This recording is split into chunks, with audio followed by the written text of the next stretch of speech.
were there, always present, but somehow rarely noticed.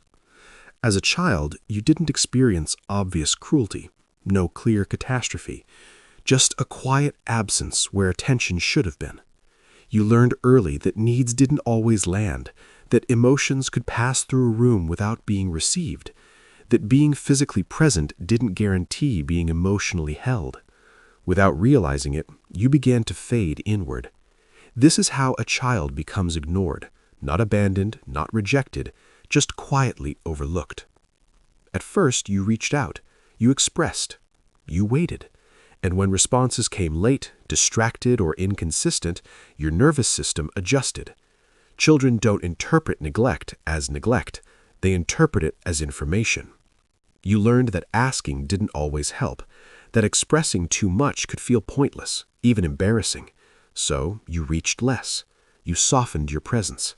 You learned to occupy less emotional space, not because you were weak, but because you were human, because connection mattered more than expression. Something subtle happened inside you. Attention turned inward. You became your own witness, your own comfort, your own regulator. This is how the ignored child survives, by becoming self-contained, by managing emotions privately, by lowering expectations before disappointment arrives. Without realizing it, hypervigilance replaced hope. You learned to read moods instead of requesting care, to anticipate rather than ask. This is how a child disappears, not from the world, but from the center of it. Adults may have described you as easy, independent, low maintenance. They may have praised how little you asked for, how well you handled things on your own. What they didn't see was the cost, the constant internal holding, the quiet grief of unmet emotional moments. Psychology sometimes calls this emotional neglect, not the presence of harm, but the absence of attunement. And absence shapes the nervous system just as deeply as impact. As you grew older, the pattern followed you. You stopped expecting others to notice subtle shifts in you. You learned to articulate needs carefully, or not at all. In relationships, you may wait to be chosen, wait to be invited, wait to matter enough to interrupt. You learned that closeness is uncertain, so you stay prepared for distance. What saved you then, now imprisons you. The self-sufficiency that kept you safe now keeps you unseen. There is a particular loneliness that comes from being ignored early. It's not loud. It doesn't demand attention. It feels like standing slightly to the side of your own life, participating but not fully entered.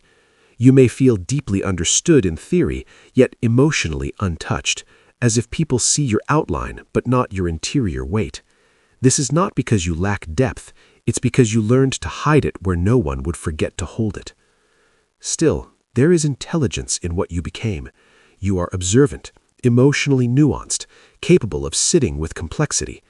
You understand others because you learned to watch, to wait, to notice what wasn't said. This did not come from nothing. It came from being ignored and adapting quietly.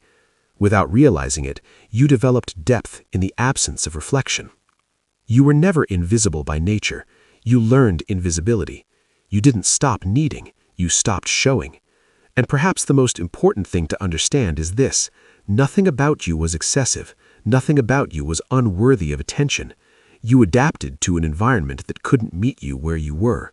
And simply seeing that, not fixing it, not changing it, can feel like the first moment where your presence no longer has to shrink to survive. Just for a moment, you are here. And that is enough.